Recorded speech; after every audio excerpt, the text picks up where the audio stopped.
We're going to continue talking about the Peter Woods situation, his commitment to Clemson, and what that means for Alabama going forward. We're also going to talk about Dylan Lonergan, who will be making his commitment on Monday, or as you're watching this today, who knows. And we'll talk about that and a lot of other stuff, just a lot of comings and goings in the world of college football.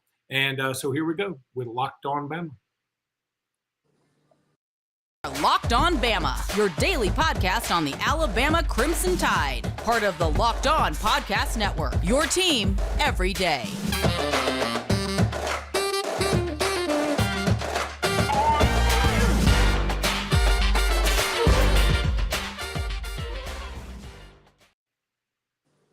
Hey, everybody, and welcome back into Locked On Bama. Luke Robinson, that's me. Jimmy Stein, that's him. Jimmy, how are you today? Good. Sorry, having a bad hair day. I got caught in a rainstorm. Not kidding. When I say I got caught in a rainstorm, I am not kidding. I was outside, couldn't be helped, no umbrella, and then it rained so bad. It rained so bad on me, like Noah would be saying, "Wow, this is a rain." That's how bad it was, and so now my hair is sort of. Did you bad. do a 5-yard leap into your front door like TJ Yeldon into the end zone against Missouri in 2014? Or no, that was 2012. No. So bad. I'll be completely honest. It was this bad. I had to text my wife and say, "I am so wet. I'm outside and I don't know what to do." The saddest text. You need to erase that text right now. Jimmy, look. How bad it was.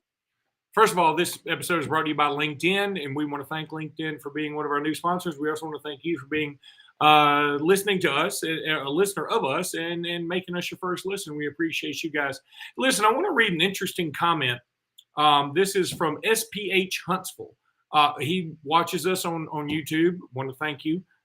He said he loves the program, and then he put this in there after the broadcast or podcast from last Friday, after Peter Woods committed.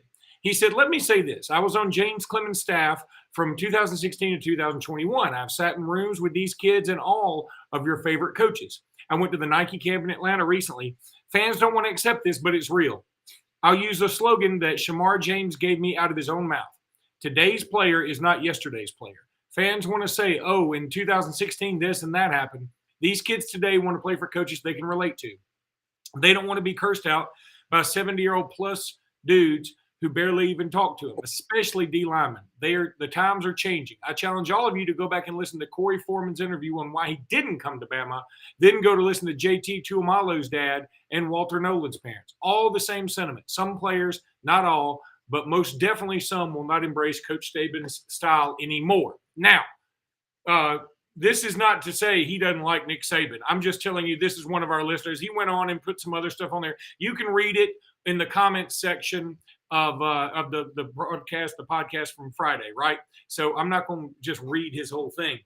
But first of all, we appreciate his listening, and I do love his giving us that opinion and that perspective, okay?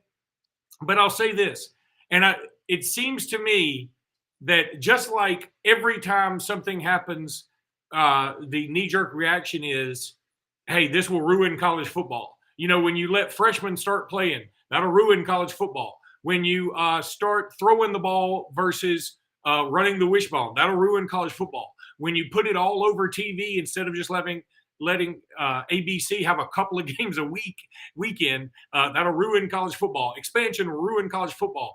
These huge coaching contracts, on down the line. I think in the same vein, you can say, hey, these kids today don't want to hear blank. Now, I'm not discounting what SPH Huntsville said at all. He seems like a very knowledgeable dude, and he's been around a lot more recruits personally than I have. However, I think it's also fair to say that, look, if Walter Nolan or Shamar James or who are some other guys, JT Tuamalo or Corey Foreman, if any of those guys had listened to Nick Saban and come on this team, they would at least have an SEC championship ring by now and would have played for a national championship, correct? Yeah, I mean, some of them are fresher than that, but yeah. I mean, that's here's my thoughts, and I'm reading a ton of criticism about our defensive line recruiting, a ton. I'm not ignoring it. I'm not saying there's zero truth to anything behind it, because for years, even when we were recruiting, where every single year we're going to have the number one class no matter what, we were losing defensive linemen in those classes. We do lose some defensive linemen over some schematic issues that I'll touch on if you guys want. But let's just look at this really logically, okay? Alabama's defensive line room right now, that's everyone that has signed with us in the past 3 or 4 years. The Alabama defensive line room, for all the people that are out there right now pissing and moaning about our defensive line recruiting, I would say do me a favor and help educate me, because I don't know everything. Help educate me. List for me the defensive line rooms in the country that are better than Alabama's. I mean, we have DJ Dale, we have Byron Young, we have Justin Aboigbe, we have Timothy Smith, we have Jamil Burrows, we have Damon Payne, Monkel Goodwine, the true freshman we signed in the last class. I'm just asking, how many defensive lines in this country are better and deeper than Alabama? I will grant you Clemson. I will grant you Ohio State. I will those two. Those are the Georgia, two. Maybe Georgia. No, Jalen Carter is better than anybody we got. I'm the first to tell you. Jalen Carter, yes, total badass. I am not convinced that Georgia's defensive line room is better than Alabama's. I'm not, but I can be convinced. So I'm just laying it out there as a challenge. I'm laying it out there as like, help educate me, because trust me, you can sell me. You can sell me if you use facts about where kids were ranked, what they've done in the games. And every time I hear this, what I say is, okay, I agree. Alabama's missed on defensive line targets, and we've been doing it for years. Yet, what's the end result? Jim Nagy from the Senior Bowl, who, by the way, is not an Alabama guy at all. As a matter of fact, let's be completely honest, if anybody cares, but I've been a little miffed a few times because Nagy's not an Alabama guy. He's a Michigan fan, and he worked in the NFL for the Seahawks and the Patriots. So he's not exactly an Alabama Crimson Tide dude. Nagy today tweeted, because it's his job to evaluate the talent of the country. Nagy today was saying, find me a defensive line better than Alabama's. I think his exact term were arrows up on Dale, Aboigbe, and Byron Young in terms of his assessment of what Alabama's defensive line is right now. And again, this isn't even an Alabama guy. You might think so because the Senior Bowl's in Mobile, but Jim Nagy is a Michigan fan and a Seattle Seahawks and New England Patriots scout, and he is not an Alabama fan. He's just assessing the talent in conjunction with all the NFL front offices. So I do get it is turning into a soapbox thing for me because I read it every day. But the fact of the matter is, Alabama's defensive line room, third best in the country. If I'm wrong, tell me who's better other than Clemson and Ohio State. Yeah, that's very fair. And I didn't mean for this to become such a blossoming conversation, but it's going to be right after I tell you about LinkedIn. I got wet and mad. As the sun comes out and small businesses are back in business, LinkedIn Jobs makes it easier to grow your team. LinkedIn Jobs helps you find the people you want to interview faster and for free. LinkedIn Jobs is awesome. We've used them here at Robinson Iron. They're absolutely fantastic. Create a free job post in minutes on LinkedIn Jobs to reach your network and beyond to the world's largest professional network of over 810 million people. Then add your job and the purple hashtag hiring frame to your LinkedIn profile to spread the word that you're hiring so your network can help you find the right people to hire. Simple tools like screening questions make it easy to focus on candidates with just the right skills and experience so you can quickly prioritize who you'd like to interview. LinkedIn Jobs helps you find the candidates you want to talk to faster. Did you know every week nearly 40 million job seekers visit LinkedIn? Visit LinkedIn.com/LockedOnCollege. LinkedIn.com/LockedOnCollege. LinkedIn.com/LockedOnCollege to post your job for free. Terms and conditions apply. thanks again goes out to LinkedIn for sponsoring us. We do appreciate them so I'm a much. LinkedIn member. I'm a member. Yeah. You're always looking for jobs. You've had like 6 jobs since you've been on this podcast. 7, but Jimmy, right, I think 7 jobs again, right now. I want to reiterate, I am not blasting anybody's comments, especially not SPH Huntsville, because he's a dude. He's a guy we like. He has made multiple comments before, and I think what he said is very, very fair. And not only fair, it's true. I think there are some kids that are turned off by Saban's technique. And I don't think there's any doubt in my mind that Peter Woods bought into what Dabo was selling more than what Saban was selling. I don't think there's any doubt about that. And it's also fair to say that Alabama's way has been pretty damn good, and nobody has been more adaptive than Nick Saban over the last 15 years. He's adapted more than anybody. There is no reason to think he won't adapt if the new is looking for something else. But my guess is, and then again, this is just my theory, my guess is, and I think he's earned the right to do this, Nick Saban is going to go find guys that fit his system. Now, he probably looks at Peter Woods and goes, Peter Woods is so good, I don't care that his personality didn't necessarily fit my system right now. He's not a bad kid. He's a good kid. He may just not be a super fit for us at this moment, but I can make him a fit. And when I make him a fit, he'll be an animal.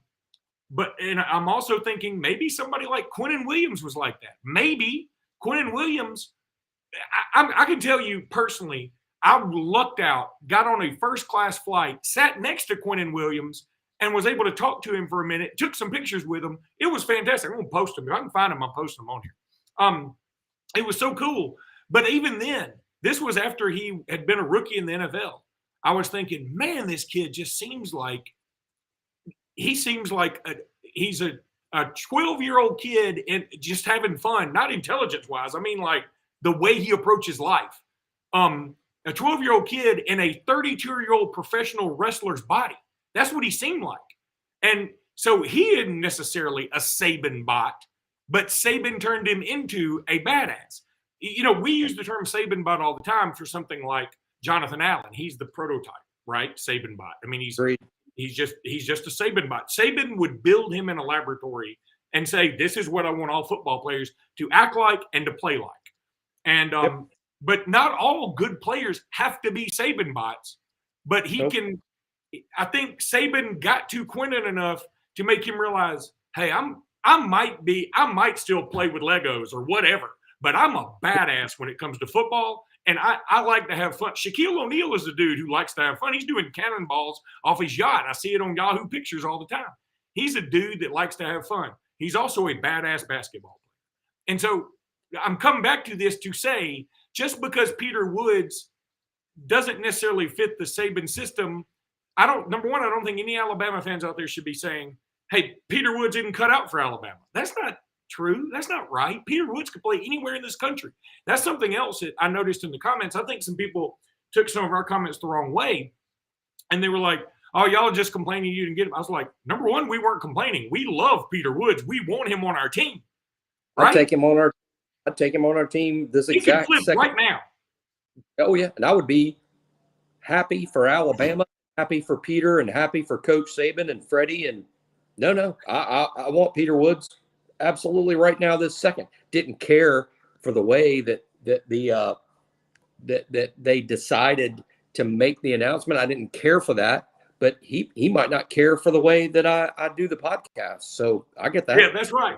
And speaking of that, a couple of people did point out the hypocrisy. They were like, wait a minute, 2 dudes who are, one of them who is doing live reads twice a show, and they actually have banners sponsoring all over the place. They're complaining that somebody else was hawking merchandise.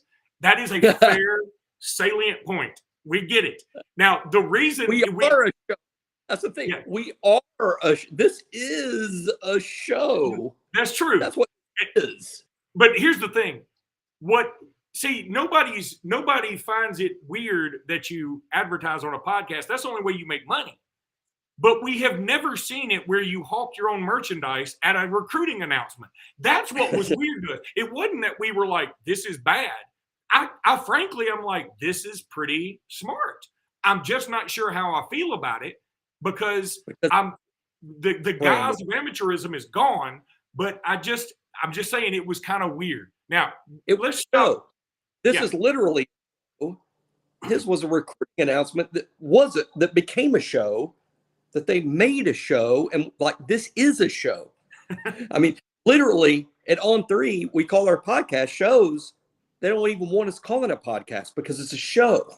Yeah, so then this is a show too, and I didn't care for it, but that's okay. I haven't cared for who committed to Georgia that pulled out little baby bulldogs. That was the running back, right? I wasn't crazy about that either. That was the running back that ended up at Alabama State. Yeah, that's him. Yeah, that's him. I can't remember his name, but yeah, that literally happened. I remember the puppy's name, but not his. Hey, just because I don't, I mean, I do want Peter Woods at Alabama. I want Peter Woods at Alabama flip today. I want him to flip before December. He's a great football player.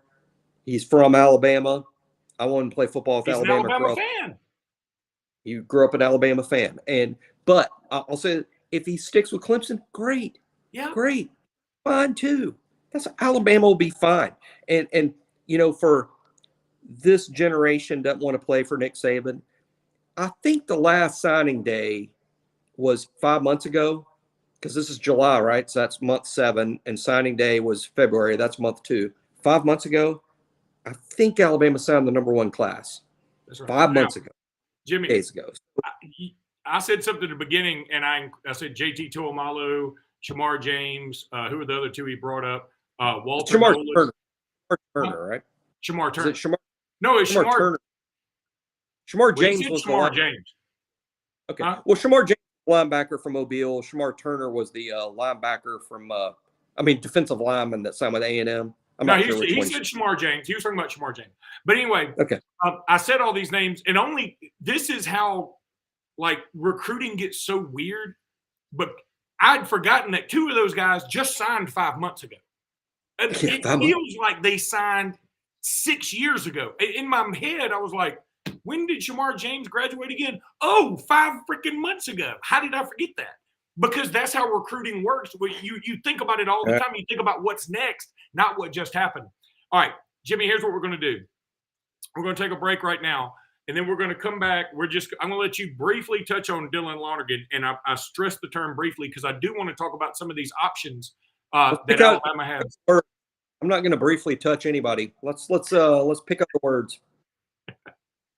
All right, here we go. Let me tell you, God Almighty, I can't do nothing with you. Is the touching not brief? It's that there won't be any touching at all. BetOnline.net is your number 1 source for all your betting needs and sports info. Find all the latest sports developments, league reviews, and news, including this year's NHL playoffs and Major League Baseball. BetOnline is your continued source for all your sporting wagering information, including live betting, esports, and scores. BetOnline.net is the fastest and easiest way to check on all your favorite sports and events, including MMA, boxing, and golf. Head to the website today or use your mobile device to learn more about the trends and actions. BetOnline, it's where the game starts. Okay, Dylan Lonergan should be committing Monday afternoon, 4 o'clock. If he does commit to Alabama, we will probably put out a quick hitter then that you can have ready, even in the hopper if you want to, if you feel good about it. But you like this pickup, right? Just quickly. No question. No question. Great player. We're signing 2. He's going to be referred to by everyone as Alabama's second quarterback. He's so much better than that. He's quarterback 1 for Alabama almost every single year. I think the reason that it's okay to call him QB2 in this context is this. Eli Holstein is so good. Dylan Lonergan is a baseball player and is also going to play baseball at Alabama. He's also the second quarterback to commit. I think his baseball commitment will, I don't want to use the word distract, but, Eli Holstein is QB1, Dylan Lonergan's QB2, with a chance to be a future starter. I'm going to say this all the time, Luke. Last time we signed 2 quarterbacks, Tua was 1 and Mac Jones was 2. They both ended up starters. They both ended up in the first round. really that situation is more analogous than saying, well, Eli's the first quarterback and Dylan's second. Dylan Lonergan's too good for that. Great arm, great athlete, very, very polished. If I'm going to describe him, that's a very polished. You watch his tape, you would swear you're looking at a kid that's already playing college football. Just for the record, I Googled this while you were talking. The definition of quickly is at a fast speed or rapidly with little or no delay, promptly. It's an adverb which you are unfamiliar with. But regardless, we will talk about Dylan Lonergan more tomorrow, and you will have a quick hitter on Dylan Lonergan after he commits to Alabama, we believe, right? Most of my adult life, I've been a lawyer with an hourly rate. Takes me a while to get it all out. Okay, so again, we're going to have to run through this a little bit more quicker than I wanted to, or more quickly. Peter Woods commits to Clemson, so what does Alabama do next? Obvious answers. Let's not talk about these three now because we've talked about them pretty much ad nauseum. James Smith, Quay Russell, and Kelby Collins. Alabama would love to get all three of those guys. I would be on cloud 9, cloud 10, 11 even if we got those guys. Now, the next group, and this is from our buddy Joseph Hastings over there at On 3, where you are also a huge part. He says Jordan Renaud. He also says Damon Wilson, Reuben Bain, and then he throws in Hunter Osborne, who just has not been associated with Alabama that much. But me personally, I would take Hunter Osborne right now. Alabama may not feel that way. I love Hunter Osborne. I would take him right now. To me, he's always been an Alabama take for me, from Hewitt Trussville. Big fan of Hunter Osborne. Actually, ironically, a lean to Clemson. He also likes Texas. But keep in mind, he doesn't like Clemson and Texas over Alabama. Alabama just hasn't really pushed for him yet. It's a really deep group of defensive linemen in state. There's a lot of guys out there. There's only so many you can take, right? I mean, you can't sign 7 defensive linemen in one group. There has to be a pecking order. And, hey, I think Hunter Osborne should be higher up the pecking order. That's what I felt all along. I'm hoping it's not inside scoop. I'm hoping that Alabama takes another look at Hunter Osborne and bumps him up. I mean, in the light of the Peter Woods situation. And I'm a Hunter Osborne fan. To me, he was an A-list day one take for me. Now, they don't ask my opinion, and they're smart not to ask my opinion, but that is my opinion. I would also look at Edric Hill from Kansas City. I think he's a take. Jordan Renaud from Texas, who we've already talked about, and a guy we've never really talked about on the show, Jamarius Brown from Moss Point, Mississippi, who Alabama is involved with, and Alabama's also not pushed. I'm a fan. I mean, and again, to me, these are A-list guys. Because you haven't heard the name before, you might think of him, well, I haven't heard that guy, so that must be B-list.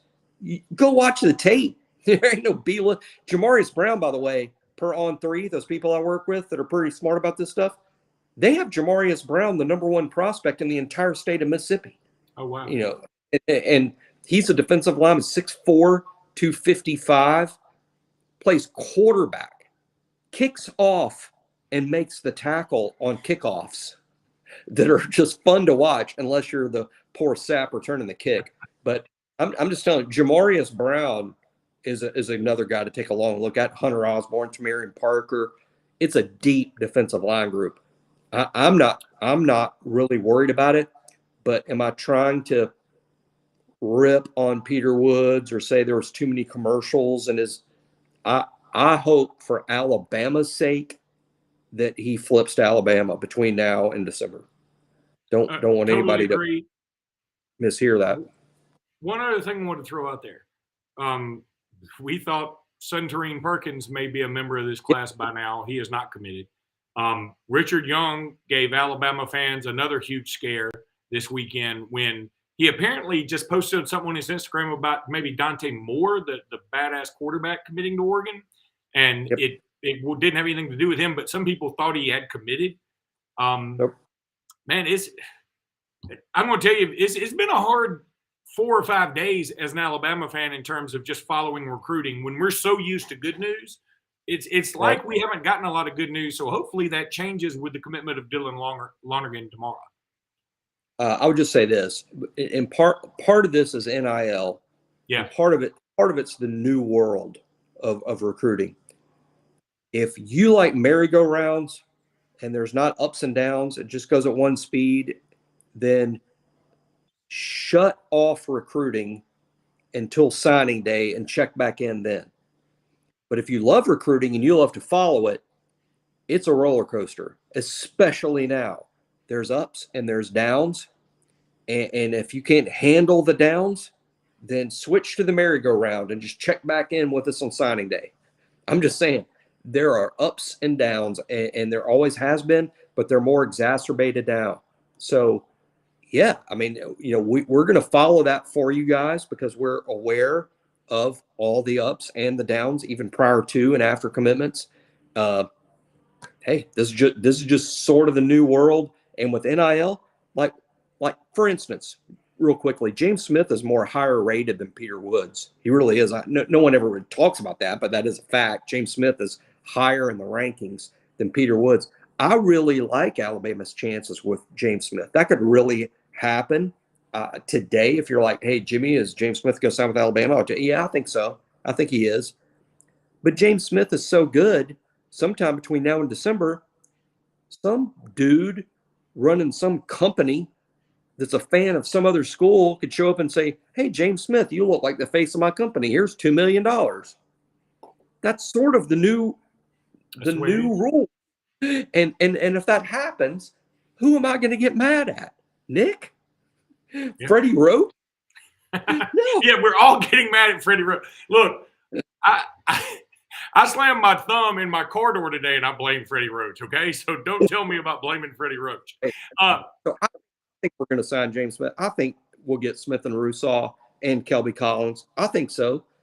But, hey, welcome to NIL. I mean, anything can happen. So it's fun for me just because I can be an Alabama fan and not literally live and die with it. All right, buddy, that's going to do it for today's episode. Thank you guys again. Please keep the comments coming. We love that. Even if, we don't agree with you or you don't agree with us, it doesn't matter. We still love you for listening, and we want your comments. So thanks again, everybody. We appreciate y'all so much, and roll tide, everybody. Roll tide.